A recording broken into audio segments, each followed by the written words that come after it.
Reebok once soared to the top of the sports segment, surpassing Nike and Adidas with sales of $1.8 billion, even boasting famous stars like Mick Jagger, Jane Fonda, and Sybil Shepherd as brand ambassadors in the late 80s.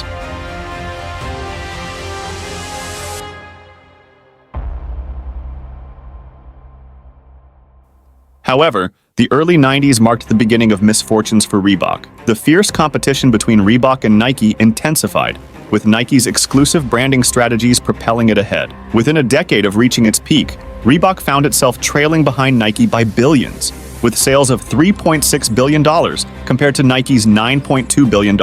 What caused Reebok's downfall? Let's rewind to the beginning.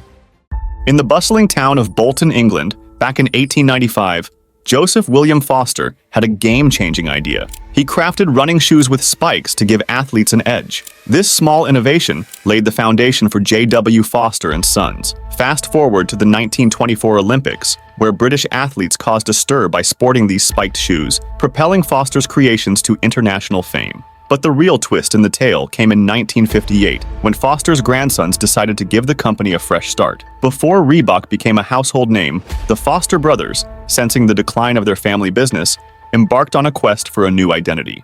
Joseph Foster, foreseeing the need for a catchy, sporty name, sifted through countless options, from birds to beasts. Then, like a bolt of inspiration, the name Reebok leaped into his mind, inspired by the graceful South African gazelle. And so, Reebok's legendary journey began. J.W. Foster and Sons carved out an illustrious legacy within the athletic community, pioneering the development of running shoes as early as the 20th century. Their innovative running pumps, adorned with spikes for enhanced grip, sent shockwaves through the sporting world, granting athletes newfound agility and traction on both grass and track surfaces.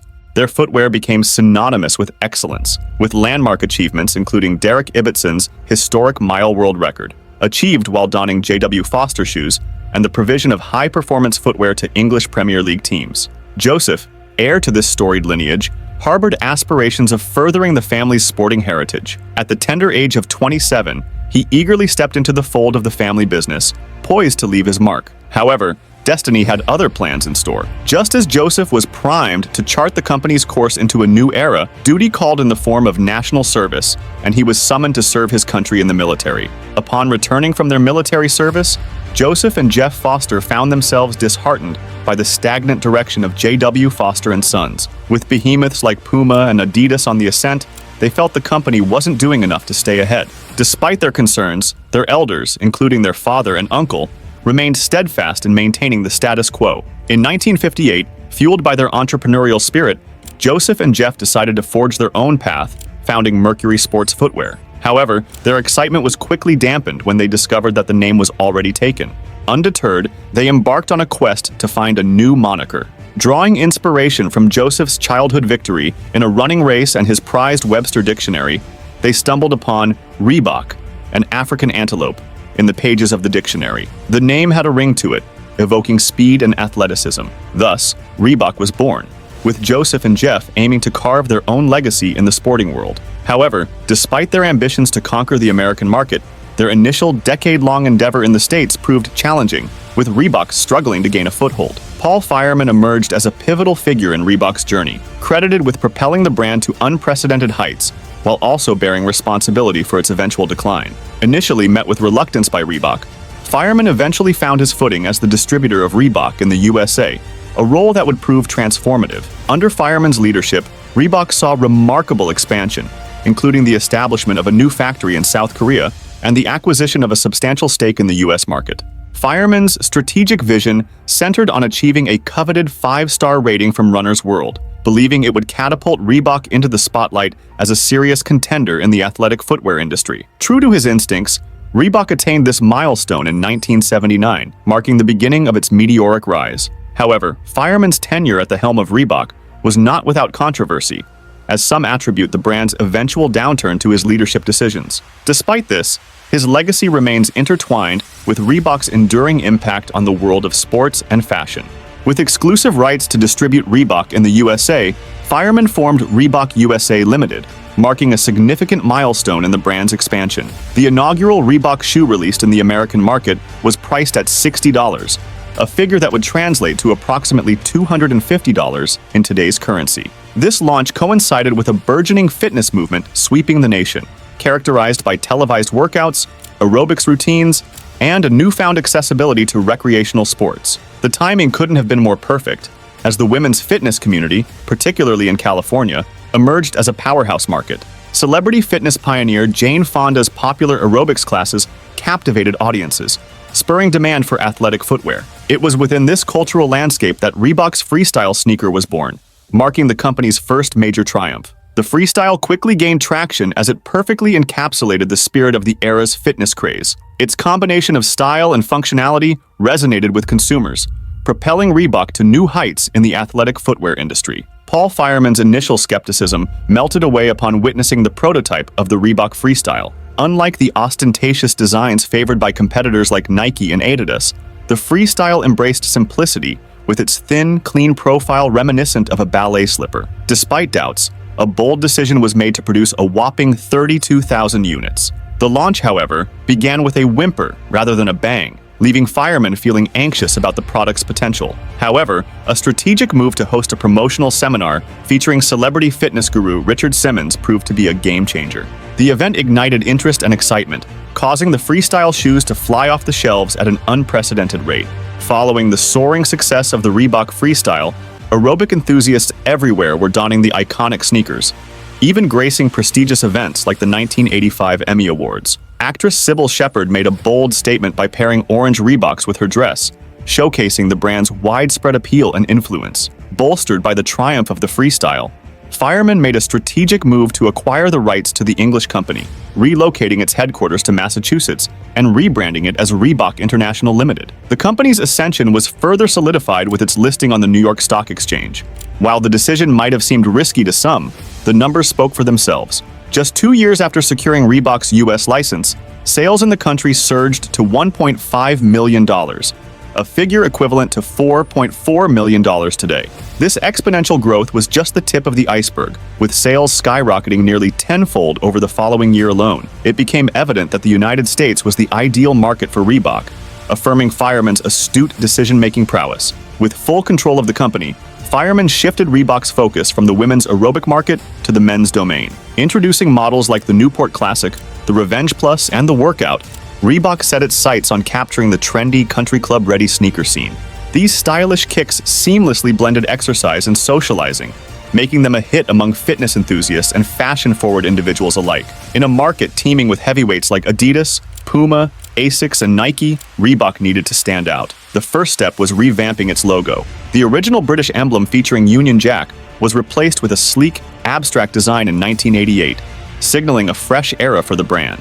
By 1988, Reebok had cemented its status as the footwear king, boasting an impressive $1.8 billion in sales, equivalent to $4.6 billion in today's currency. For the first time, this figure surpassed Nike's, solidifying Reebok's position as a dominant force in the industry. Reebok's triumph over Nike in 1988 was more than just a victory. It was a seismic shift in the athletic footwear landscape. Capturing 25% of the entire market share, Reebok emerged as a dominant player seemingly overnight, catching Nike off guard. Leveraging the women's aerobic demographic as a springboard, Reebok catapulted into the mainstream with unparalleled success. However, Reebok's reign at the top was short-lived. Nike swiftly retaliated, unleashing a barrage of game-changing releases, including the iconic Air Jordan and Air Max series. Nike's relentless innovation and star-studded endorsements propelled the brand to new heights, solidifying its status as a cultural phenomenon. In response, Reebok pivoted towards the sporting world,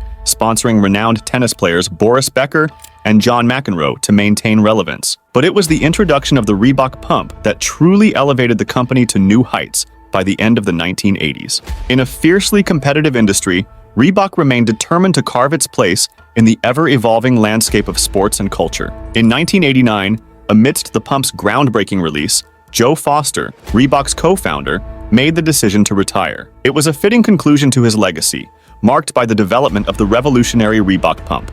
Sensing that this innovation may have represented the pinnacle of the company's success, Joe bid farewell to his role. Following Joe's departure, Reebok shifted its focus towards the technological advancements within its products, with the Pump epitomizing this approach.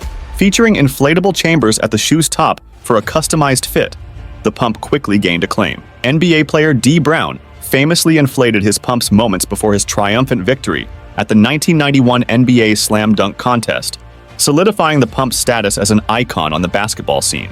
Unsurprisingly, the Reebok pump became a staple among NBA players, gracing the feet of legends like Shaquille O'Neal and Allen Iverson. Reebok also expanded its reach by recruiting new ambassadors, including influential rappers Jay-Z and 50 Cent. Reebok's meteoric rise to the top of the athletic footwear industry left little time for celebration. With competitors nipping at its heels, Reebok found itself in a constant battle to defend its crown. To stay ahead, the company diversified its reach by venturing into various sports, including a notable sponsorship of the Russian Olympic team during the 1992 Olympics. However, amidst its triumphs, Reebok found itself embroiled in controversy when Nike barred its contracted players from wearing Reebok-branded uniforms at an awards ceremony. This move stirred up a public outcry, with many interpreting Nike's actions as a sign of fear and insecurity. Despite its meteoric rise in the 1980s, Reebok struggled to recapture the same fervor in the following decades. Throughout the 1990s, its sales growth stagnated, leaving the brand in a constant battle to keep pace with Nike's dominance. If you're enjoying this video, why not show some love with a thumbs up? And if you haven't already, hit that subscribe button to stay tuned for more content like this. Reebok made valiant efforts to reclaim its footing, introducing special edition models like the Shaquille O'Neal signature shoe and unveiling cutting-edge shock absorption technology known as DMX. However, as the new millennium dawned, Reebok found itself overshadowed by Nike, whose sales tripled those of Reebok. Falling out of the trendy casual sneaker spotlight, Reebok made the strategic decision to return to its roots. While it wasn't quite the spike-running shoes of its English athletic days, Reebok aimed to re-establish itself by signing prominent figures like footballer Thierry Henry. Despite these efforts, Reebok struggled to regain the brand value it once commanded. Without the guiding hand of Joe Foster, the brand faced directionless drift, and its fortunes continued to decline. Reebok, once a trailblazer in the athletic footwear industry, found itself adrift in the wake of changing tides. The startling news of Adidas acquiring Reebok marked the beginning of the end for the once thriving brand. With this acquisition, Reebok's ambitions of global dominance were shattered, signaling the start of its downward spiral. By 2005, a German athletic giant had its sights set on Reebok as a potential weapon to challenge Nike's global dominance. That company was Adidas, tracing its roots back over 80 years to a similar origin as Reebok, manufacturing spiked running shoes. Adidas rose to prominence with its first model showcased by Jesse Owens at the 1936 Summer Olympics. After weathering a tumultuous decade in the 1990s, Adidas found renewed success in the early 2000s, emerging as the primary alternative to Nike's dominance. As part of its strategic maneuvering, Adidas made Reebok a subsidiary of its international portfolio, acquiring it for approximately $3.8 billion, equivalent to $5.9 billion today. However, Adidas steered Reebok in a different direction, prioritizing pseudo-innovative technologies like ZigTech and forging partnerships with CrossFit, diverging from Nike's path of focusing on casual footwear. For Reebok, a company rooted in the surge of popularity in aerobics and fitness in the 1980s, the shift towards CrossFit seemed logical. Reebok entered into a 10-year partnership with CrossFit, tailoring products to meet the unique demands of CrossFit athletes. This move signaled Reebok's intention to specialize its demographic, akin to brands like Lululemon or Sweaty Betty. Initially, the strategy appeared promising, with the release of products like the CrossFit Nano 7, accompanied by a 6% sales increase. However, unlike the cultural impact of celebrity aerobics videos and TV workouts in the 1980s, CrossFit failed to leave a comparable imprint. Despite Reebok's efforts with new celebrity ambassadors, the anticipated cultural resonance did not materialize as expected. Fireman is often praised as the driving force behind Reebok's rise, celebrated for his motivational leadership and innovative marketing strategies. However, criticism has also been directed at him, labeling him as impatient and unreasonable. Some argue that his focus on short-term sales over long-term brand building led to Reebok's decline. This shift away from innovation ultimately contributed to Reebok's downfall. As Fireman contemplated a change in leadership for Reebok, he encountered difficulty in finding a suitable successor. This led him to seek assistance from Adidas. With Nike's dominance growing, the collaboration between Adidas and Reebok appeared to be a strategic move. Additionally, Reebok's struggle to find a successor made partnering with Adidas an attractive option. At the time of their merger, Adidas held only a 5% market share, significantly lower than Reebok's 17%. Reebok's venture into the world of mixed martial arts with a lucrative 6-year contract with the UFC in 2014, valued at over $70 million, was plagued with issues from the start. Despite the immense popularity of the sport at the time, Reebok faced backlash for its approach, which included the removal of individual sponsorship deals and a reduction in fighter pay. The deal mandated that fighters wear a uniform, with payment structured under a tiered system directly from Reebok. The rollout of the partnership was marred by errors, with several fighters' names misspelled and generic branding on clothing. While some fighters publicly criticized the deal, many felt compelled to remain silent due to severe consequences behind the scenes. Similar to its missteps with CrossFit, the UFC deal proved to be another major setback for Reebok, tarnishing its image within the combat sports community. Once seen as complementary entities with room for expansive growth in their respective markets, Adidas and Reebok had numerous discussions about their potential synergies. However, once the deal was finalized, their collaborative plans unraveled. Adidas redirected Reebok's partnerships with the NBA and NFL to other brands, signaling divergent strategies between the two. Adidas prioritized its own brand growth, leaving Reebok sidelined in the sports market. Attempts to reposition Reebok in the fitness sector faltered in the face of Nike's dominance. This tug-of-war between the two brands led to a sense of suffocation and ultimately contributed to Reebok's downfall. Multiple logo changes further diminished Reebok's stature, tarnishing its image. Despite Adidas's hefty investment of $4 billion, Reebok struggled to regain its footing, and the two companies proved challenging to run simultaneously. The frustration of watching their creation falter from the sidelines added to the founders' dismay. Reebok's complex relationship with Adidas ultimately sealed its fate, highlighting the challenges of maintaining two distinct brands under one umbrella. While Adidas bears some responsibility for Reebok's downfall, there were other contributing factors as well. One significant issue was Reebok's weak brand identity. Unlike Adidas with its iconic 3 black straps, Reebok lacked a distinctive image that resonated with consumers. Additionally, Reebok frequently changed its shoe styles and attempted to expand into too many market segments simultaneously. Unlike Adidas, which is strongly associated with its classic shoe designs, such as the Superstar, Reebok struggled to establish a lasting presence beyond its freestyle and pump models from the 80s. While Reebok had some decent products, it lacked a standout product or experience to sustain long-term momentum in the market. Reebok's downfall was exacerbated by its tendency to constantly change shoe designs, leading to inconsistency. For instance, after releasing a highly praised line of premium running shoes, Reebok altered the shoe's mold the following year, resulting in discomfort for customers. Such inconsistency tarnished Reebok's image on multiple occasions. While Reebok signed several sports stars who initially garnered attention, none reached the iconic status of Nike's bet on Michael Jordan. Despite these signings being successful, they failed to generate the same level of cash and brand recognition for Reebok, further contributing to its decline. Reebok made a bold move by launching the S. Carter and G-Unit shoes in the same year, a pioneering concept in the industry. However, Adidas's partnership with Run DMC proved to be a game-changer. Run DMC's endorsement of Adidas, wearing them as part of their unofficial uniform, and even singing a hit song called My Adidas, overshadowed Reebok's success with musicians. Despite being ahead of the curve and collaborating with musicians, Reebok failed to capitalize on the momentum it generated for its products. Unlike Adidas, Reebok missed the opportunity to create a devoted following and establish a cult status for its brand within the music community. Reebok's downfall was also fueled by supply and demand miscalculations. Initially, they kept up with increasing demand by steadily increasing production. However, this strategy backfired when they overestimated demand and flooded the market with 500,000 shoes. Instead of creating scarcity and driving up demand, Reebok ended up saturating the market with more products than customers could handle. Moreover, Reebok's smaller team compared to Nike meant they were outperformed in various sectors. Reebok's ambitious goal to become a Nike killer further damaged its image, as consumers didn't perceive it as a serious competitor to the established brand.